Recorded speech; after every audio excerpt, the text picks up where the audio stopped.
Hello, എന്താ വിശേഷം? സുഖമല്ലേ? നമുക്കെന്നാൽ അടുത്ത പാർട്ടിലേക്ക് പോയാലോ? എല്ലാവരും കമൻസ് ഇട്ടോളൂ കേട്ടോ. അത് വായിക്കുമ്പോൾ എനിക്കൊരു സന്തോഷമാണ്, അതുകൊണ്ടാണ്. നമുക്ക് പോവാം. രാവിലെ എണീക്കുമ്പോൾ ക്ലാസ്സിൽ പോവില്ലെന്ന് തീരുമാനിച്ചിരുന്ന അപ്പോൾ നീലൻ്റെ ആ ഒറ്റ വാക്കി തൻ്റെ തീരുമാനം മാറ്റി ക്ലാസ്സിൽ പോകാൻ റെഡിയായി. ഇന്ന് നീ ക്ലാസ്സിൽ പോകുന്നുണ്ടോ? അല്ലാതെ വെറുതെ വീട്ടിൽ യൂണിഫോം ഇട്ട് നടക്കേണ്ട തലയ്ക്ക് ഓളം ഉണ്ടോ? ഉണ്ട്, അതാ ചോദിച്ചേ. എന്തായാലും നീ ക്ലാസ്സിൽ പോവാൻ തീരുമാനിച്ച സ്ഥിതിക്ക് ഞാൻ പണിക്ക് പോവാൻ നോക്കട്ടെ.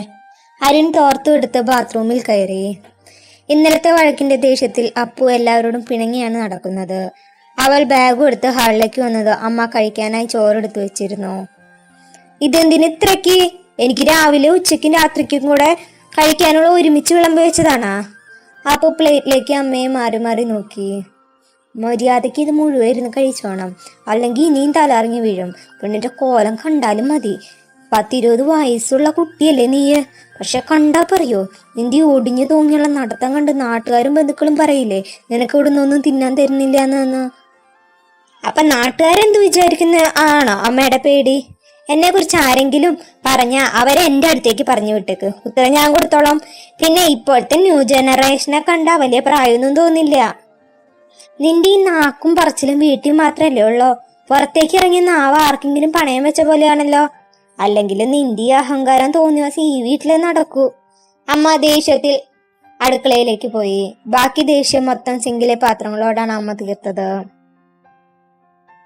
അപ്പു ബസ് സ്റ്റോപ്പിലെത്തിയതും ബസ് വന്നതും ഒരുമിച്ചാണ്. ഇന്നെന്താടാ നേരം വൈകിയേ? ഞാൻ കരുതി നീ വരില്ലാന്ന്. അപ്പുവിനോടൊപ്പം ബസ്സിൽ കയറിക്കൊണ്ട് ആദമ്മ ചോദിച്ചു. നീ ഒരക്ഷരം മിണ്ടിപ്പോരുത്. ഇതിനെല്ലാത്തിനും കാരണം നീ ഒരൊറ്റ ഒരുത്തിയാ. ഞാൻ തലറിഞ്ഞു വീണ കാര്യം അമ്മയോട് പറയേണ്ട വല്ല ആവശ്യമുണ്ടോ നിനക്ക്? അത് പിന്നെ ഞാൻ അറിയാതെ പറഞ്ഞതാ. അതിനിപ്പോ എന്താണ്ടായേ? ബസ്സിലെ കമ്പിയിൽ തൂങ്ങി പിടിച്ചു നിന്നുകൊണ്ട് ആദമ്മ ചോദിച്ചു. ഒരു പ്ലേറ്റ് ചോറ് മുഴുവൻ കഴിച്ചിട്ടാണ് എന്നെ വിട്ടയച്ച്. എൻ്റെ ഒരു ഗതികേടേ. അല്ലെങ്കിൽ നീ തന്നെ പറ, എന്നെ കണ്ട എത്ര പ്രായം തോന്നിക്കും? ഒരു 20. മാറ്റി പറഞ്ഞ അത് തന്റെ ആരോഗ്യത്തെ ബാധിക്കുമെന്ന് അറിയാവുന്നതുകൊണ്ട് ആദ്യമ കള്ളം പറഞ്ഞു. ആണല്ലോ? എന്നിട്ട് ഈ അമ്മ എന്നെ ബോഡി ഷെയിം ചെയ്യാ. എനിക്കങ്ങോട്ട് ദേഷ്യം കയറി വന്നു. പിന്നെ 3 നേരം മുടങ്ങാതെ കഴിക്കാൻ കിട്ടുകയും എല്ലാ മാസം ഫോൺ റീചാർജ് ചെയ്ത് തരികയും ചെയ്യും എന്ന ഒറ്റ കാരണം കണ്ടാ ഞാൻ എല്ലാം കടിച്ചു പിടിച്ച് സഹിച്ച് നിൽക്കണേ. നിന്റെ മദറിലോ ചില സമയത്ത് സംസാരം കേട്ട് എനിക്കങ്ങ് വിറഞ്ഞു വരും. സ്വന്തം അമ്മയാണ് അപ്പൊ നീ ഇങ്ങനെ കുറ്റം പറയണേ? ഓ പിന്നെ, സ്വന്തം വീട്ടുകാരെ കുറ്റം പറയാത്ത ഒരാള് എനിക്ക് സ്വന്തം അമ്മയല്ലേ പറയാൻ പറ്റുമോ? നാട്ടുകാരെ അമ്മയെ പറഞ്ഞാ അവർ ഓടിച്ചിട്ട് തല്ലില്ലേ? ഓ, നിന്നോട് പറഞ്ഞു ജയിക്കും ഞാനില്ല എൻ്റെ അപ്പുട്ടാ, അവൾ തൊഴുതു പറഞ്ഞു. കുറച്ചു ദൂരം കൂടി മുന്നോട്ട് പോയതും ബസ്സിലെ തിരക്ക് കൂടാൻ തുടങ്ങി. അങ്ങോട്ട് പിന്നിലോട്ട് ഇറങ്ങി നിൽക്കും പിള്ളേരെ, ബാക്കിൽ ഫുട്ബോൾ കളിക്കാനുള്ള സ്ഥലം ഉണ്ടല്ലോ. കണ്ടക്ടറുടെ സ്ഥിരം ഡയലോഗ് വന്നതും അവർ പിന്നിലേക്ക് ഇറങ്ങി നിന്നു.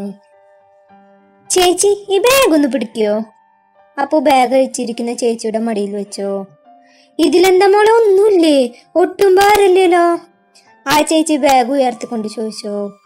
എന്റെ ദേവി, അമ്മ ചോറും പാത്രം കുപ്പിയും ബാഗിലെടുത്ത് വെച്ചില്ലേ? അവൾ ടെൻഷനോടെ ബാഗിൽ തപ്പി. അവസാനം പാത്രവും കുപ്പിയും കണ്ടത് ആശ്വാസത്തോടെ നെഞ്ചിൽ കൈവച്ചോ. ഞാനങ്ങ് പേടിച്ചു പോയി. മോളെ, ഇത് സ്കൂളിലാ പഠിക്കണേ? ആ ചേച്ചി പുഞ്ചിരോടെ ചോദിച്ചോ. സ്കൂളോ? ഞാൻ കോളേജിലാ ചേച്ചി. കോളേജിലൊക്കെ എത്തിയാ? ഞാൻ കരുതി സ്കൂളിലായിരിക്കും പഠിക്കണേന്ന്. ഭക്ഷണമൊക്കെ നന്നായി കഴിക്കിട്ടാ, ഒന്ന് വലുതാവട്ടെ, ഇതാളെത്തിരി ഉള്ളൂലോ. അതുകൂടെ കേട്ടത് അപ്പുവിന്റെ മുഖം കുട്ടിക്കാലം പോലെയായി. ആരാധ്യാണെങ്കിൽ ചിരി കടിച്ചു പിടിച്ച് നിൽക്കാണ്. പിന്നീട് അങ്ങോട്ട് ആ ചേച്ചിയുടെ വക ഒരു ക്ലാസ് തന്നെയായിരുന്നു. അയൺ, വിറ്റമിൻസ് അടങ്ങിയ ഭക്ഷണങ്ങളുടെ ഒരു ഡീറ്റെയിൽസ് ക്ലാസ് തന്നെ ചേച്ചി എടുത്തു കൊടുത്തു. ഇന്നെന്താ കാർത്തിയേട്ടൻ വന്നില്ലേ? പാർക്കിങ്ങിൽ നീലന്റെ താർ കാണാത്തതുകൊണ്ട് ആരതി ചോദിച്ചു. ഇന്ന് രാവിലെ ഞാൻ നീലിനെ നന്നായി ഒന്ന് ഉപദേശിച്ചു. കാര്യങ്ങളുടെ കിടപ്പുവശവും കാര്യകാരണ ബന്ധങ്ങളും വിശദീകരിച്ചൊരു ഉപദേശം. അതുകൊണ്ട് ചിലപ്പോൾ നന്നായി കാണും. അത് പറഞ്ഞ് അപ്പു ഗമയിൽ ക്ലാസ്സിലേക്ക് നടന്നു. ക്ലാസ്സിനക നീലനെ ഇത്ര നേരമായിട്ടും കാണാത്തതുകൊണ്ട് പെരുകിനെ പോലെ അങ്ങോട്ടും ഇങ്ങോട്ടും ഓടുകയാണ്. ധ്രുവ് സാറെന്ത് ഇത്ര നേരമായിട്ടും വരാത്തെ? വിളിച്ചിട്ട് കിട്ടുന്നില്ല. നിങ്ങളോട് വല്ലതും പറഞ്ഞിരുന്നാ? അനഘ അവരോടായി ചോദിച്ചു. രാവിലെ നീ എല്ലാം കണ്ടപ്പോ പറഞ്ഞിരുന്നു ഇന്ന് ചിലപ്പോഴേ വരുള്ളൂന്ന്. നീ എന്നെ കുറിച്ചുള്ള കുറ്റങ്ങൾ നീലനോട് പറഞ്ഞു കൊടുക്കും അല്ലേടി ദുഷ്ടേ. നിനക്ക് ഞാൻ കാണിച്ചു തരാം. അപ്പു മനസ്സിൽ ചിരിച്ചുകൊണ്ട് സീറ്റിൽ വന്നിരുന്നു. ഉച്ചയ്ക്ക് ശേഷമാണ് പ്രാക്ടീസ് ഉള്ളത് കൊണ്ട് ഉച്ചവരെ ആരതി അപ്പുവിൻ്റെ കൂടെ തന്നെ ഉണ്ടായിരുന്നു. ഉച്ചയ്ക്ക് ശേഷമാണ് പ്രാക്ടീസ്, അത് കാരണമാണ് അങ്ങനെ. ഉച്ചയ്ക്ക് ശേഷമേ പ്രാക്ടീസ് ഉള്ളൂ എങ്കിലും മലയാളം ടീച്ചർ പറഞ്ഞതിനനുസരിച്ച് നാടകത്തിൽ ടീച്ചറെയും കുട്ടികളെയും ഹെൽപ്പ് ചെയ്യാൻ നീലൻ രാവിലെ എത്താറുണ്ട്. പക്ഷേ ഇന്ന് അവൻ ഉച്ചയ്ക്ക് ശേഷമേ വന്നുള്ളൂ.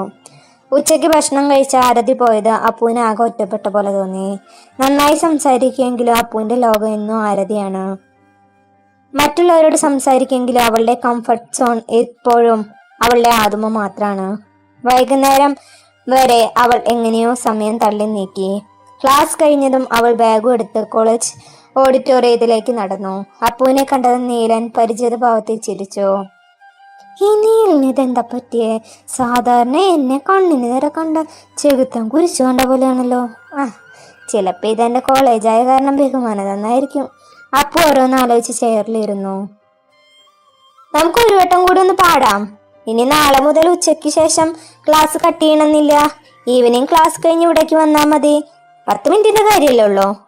നീലം പറയുന്നു കേട്ട് അപ്പുവിന്റെ സന്തോഷം കൊണ്ട് തുള്ളിച്ചാടാൻ തുടങ്ങി. അനഘയാണെങ്കിൽ എന്തോ പോലെ അണ്ണാനെ പോലെ നിൽക്കുന്നുണ്ട്. നീലൻ നിർദ്ദേശം കൊടുത്തത് എല്ലാവരും ഒരുമിച്ച് താളത്തിൽ പാടാൻ തുടങ്ങി. അപ്പു ഫോൺ എടുത്ത് ആരതി പാടുന്നത് ഷൂട്ട് ചെയ്യാൻ തുടങ്ങി. അതെപ്പോഴോ നീലിനേക്കും നീണ്ടു. ബെഞ്ചിൽ ചാരി കൈ കെട്ടി നിൽക്കുവാണ്. മുഖത്ത് ചെറിയൊരു ചിരിയുണ്ട്. എപ്പോഴത്തെയും പോലെ മുണ്ടും ഷർട്ടും തന്നെയാണ് വേഷം. നീലന്റെ കയ്യടി കേട്ടാണ് അപ്പു സ്വഭാവത്തിലേക്ക് വന്നത്. It's amazing. നിങ്ങൾ ഇതേപോലെ തന്നെ സ്റ്റേജിലും പെർഫോം ചെയ്താൽ നമുക്ക് തന്നെയായിരിക്കും ഫസ്റ്റ്. പിന്നെ നിങ്ങൾ നിൽക്കുന്ന ഓർഡർ ഒന്ന് റെഡിയാക്കണം. അത് നിങ്ങൾ തന്നെ ഡിസൈൻ ചെയ്താൽ മതി. അപ്പോ തന്നെ നാളെ കാണാട്ടോ. നീലൻ യാത്ര പറഞ്ഞ ടേബിളിന്റെ മുകളിൽ ഇരിക്കുന്ന ഫോണും കാറിന്റെ കീ എടുത്ത് പുറത്തേക്ക് നടന്നു. അതുമ്മ പ്ലീസ് ഒരെണ്ണം കൂടെ, പ്ലീസ് ഒരെണ്ണം. പറ്റില്ല അപ്പോ, നീ വേറെ എന്ത് പറഞ്ഞാലും ഞാൻ വാങ്ങിച്ചു തരും. പക്ഷെ ഇത് പറ്റില്ല. ഞാൻ നിന്നോട് കഞ്ചാവൊന്നുമല്ലല്ലോട് ചോദിച്ച, ഒരു ഷെയ്ക്കല്ലേ. അരുണേട്ടൻ പ്രത്യേകം പറഞ്ഞിട്ടുണ്ട് നിനക്ക് ഷെയ്ക്ക് മാത്രം വാങ്ങി തരരുത്. തനിപ്പം നിനക്ക് പറ്റാത്തല്ലേ. വല്ലപ്പോഴും അല്ല അതുമ്മ. വേണ്ടടാ, വയ്യാതാവും. അതാ എന്റെ കുട്ടിക്ക് ഞാൻ കേക്ക് വാങ്ങിത്തരാം. നോക്കിക്കോ, നിങ്ങൾ എന്നോട് ഈ കാണിക്കുന്നതിനോടൊക്കെ ദൈവം ചോദിക്കും. ഞാനൊരു ഷെയ്ക്ക് കടക്കാരനെ കിട്ടും, എന്നിട്ട് എന്നും ഷെയ്ക്കും ഐസ്ക്രീമും കഴിക്കും. അവൾ ദേഷ്യത്തിൽ പറഞ്ഞ് ബേക്കറിയിലേക്ക് കയറി. അപ്പുസേ, നീ എടുത്ത വീഡിയോ എനിക്ക് അയക്കിട്ടാ. അതും അപ്പുവിനോടായി പറഞ്ഞു. കറക്കമൊക്കെ കഴിഞ്ഞ് വീടെത്തുമ്പോഴേക്കും നേരം വൈകിയിരുന്നു. അന്നത്തെ ദിവസം അപ്പുവിനെന്തോ വല്ലാത്തൊരു സമാധാനം ഉണ്ടായിരുന്നു. എന്നാൽ അതിന് കാരണം നീലിനെന്ന് അവൾ സ്വയം തിരിച്ചറിഞ്ഞിരുന്നില്ല. സ്ഥിര അമ്മയായുള്ള വഴക്കും അരുണുമായുള്ള അടിയും അന്നത്തെ ദിവസം കടന്നുപോയി. പിറ്റേ ദിവസം പാല് കൊടുക്കാൻ പോകുമ്പോൾ നീലൻ പാത്രം വായിച്ച് ഉമ്മറത്ത് തന്നെ ഇരിപ്പുന്നുണ്ട്. നീലൻ ചിരിച്ചത് അപ്പു തിരിച്ചൊന്ന് ചിരിച്ച് അടുക്കള ഭാഗത്തേക്ക് നടന്നു. അവിടെ പുറത്തു വെച്ചിരിക്കുന്ന പാത്രത്തിൽ പാലൊഴിച്ചു. ഇപ്പൊ കുട്ടികൾ പാട്ട് പഠിക്കാൻ വരുന്നില്ലേ എന്ന് നീലിനോട് ചോദിക്കണമെന്നുണ്ടായിരുന്നെങ്കിലും അവളുടെ ഈഗോ അതിന് സമ്മതിച്ചില്ല. അവൾ ഒന്നും മിണ്ടാതെ പുറത്തേക്ക് നടന്നു. പിന്നിൽ നിന്നും വിളി വന്നു, അപൂർണ. നീലൻ പത്രം മടക്കി മുറ്റത്തേക്ക് ഇറങ്ങി വന്നു. ഈ വരുന്ന ഞായറാഴ്ച ക്ലബിന്റെ വക ഒരു ക്ലീനിങ് പ്രോഗ്രാം ഉണ്ട്. നമ്മുടെ റോഡും സ്കൂളാണ് ക്ലീൻ ചെയ്യുന്നത്. അപ്പൊ ഈ ഭാഗത്ത് എല്ലാവരെയും കൊണ്ടാണ് ചെയ്യണേ. താനും വരണം. പിന്നെ ആരതിയും വിളിച്ചേക്ക്. ഞാൻ അരുണനോട് പറഞ്ഞിരുന്നു തന്നോട് പറയാൻ, എന്നാലും നേരിട്ട് പറയാന്ന് കരുതി. അയ്യോ, എനിക്ക് വരാൻ പറ്റും തോന്നുന്നില്ല. എക്സാം ആയില്ലേ, പഠിക്കാനുണ്ട്. അവൾ നീലൻ ഒന്നുകൂടെ നിർബന്ധിക്കാനായി ജാടയിട്ടു. പഠിക്കുക, അതും നീയ്. കുറച്ചു കാലം എന്റെ സ്റ്റുഡന്റ് ആയിരുന്നില്ല അപൂർണ? ആ അപൂർണ തന്നെയല്ലേ ഈ പറയണേ? അയാളുടെ ചോദ്യത്തിൽ ചെറിയൊരു പരിഹാസം ഇല്ലേ? എന്നോടാണോ നിന്റെ കളി? കാണിച്ചു തരാം. അതൊക്കെ പണ്ട്. ഇപ്പൊ ക്ലാസ്സിൽ പഠിക്കുന്ന കുട്ടി ഞാനാ. കോളേജിന് എന്റെ പേര് ഒരു റാങ്ക് തന്നെ പ്രതീക്ഷിക്കുന്നുണ്ട്. കിട്ടിയ അവസരത്തിൽ അപ്പു തട്ടി വിട്ടു. റാങ്ക്? അതും നിനക്ക്? നടക്കുന്ന കാര്യം വല്ലതും പറ. ഇവിടുത്തെ ട്യൂഷൻ പിള്ളേരുടെ എണ്ണം കൂടുതലായതുകൊണ്ട് കുറച്ച് പിള്ളേരെ ഞാൻ നിന്റെ വീട്ടിലേക്ക് പറഞ്ഞു വിടട്ടെ, നീ പഠിപ്പിക്കുമോന്ന് അരുണനോട് ചോദിച്ചായിരുന്നു. അപ്പൊ അവൻ എന്താ പറഞ്ഞെന്നറിയോ? 6-3 എത്രയാന്ന് അറിയാത്തവളുടെ അടുത്തേക്ക് പിള്ളേരെ പറഞ്ഞു വിട്ട് അവളുടെ ഭാവി കൂടെ നശിപ്പിക്കല്ലേന്ന്. അതവൻ അസൂയോണ്ട് പറഞ്ഞതാ. ഞാൻ നന്നായി പഠിക്കും പണ്ട് മുതലേ, നിനക്കറിയാഞ്ഞിട്ടാ. അയ്യോ, നിന്റെ പഠിപ്പിന്റെ ഗുണമൊന്നും എന്നെ കൊണ്ട് പറയിപ്പിക്കല്ലേ. ഇംഗ്ലീഷ് എക്സാമിന് ഷാളും വില്ലും ഉപയോഗിക്കുന്ന എവിടെയെന്ന് ചോദിച്ചപ്പോ ആൻസർ ഷീറ്റ് ഷാള് ചുരിദാറിന്റെ കൂടെയും വില്ല് അമ്പിന്റെ കൂടെയാന്ന് എഴുതി വെച്ചോളല്ലേ നീ. കുറച്ചു ദിവസം നീ നല്ല രീതിയിൽ പെരുമാറിയപ്പോ ഞാൻ കരുതി നീ അങ്ങ് നന്നായിന്ന്. താൻ ഒരിക്കലും നന്നാവില്ലടോ മാങ്കരശ്ശേരി നീലകണ്ഠ.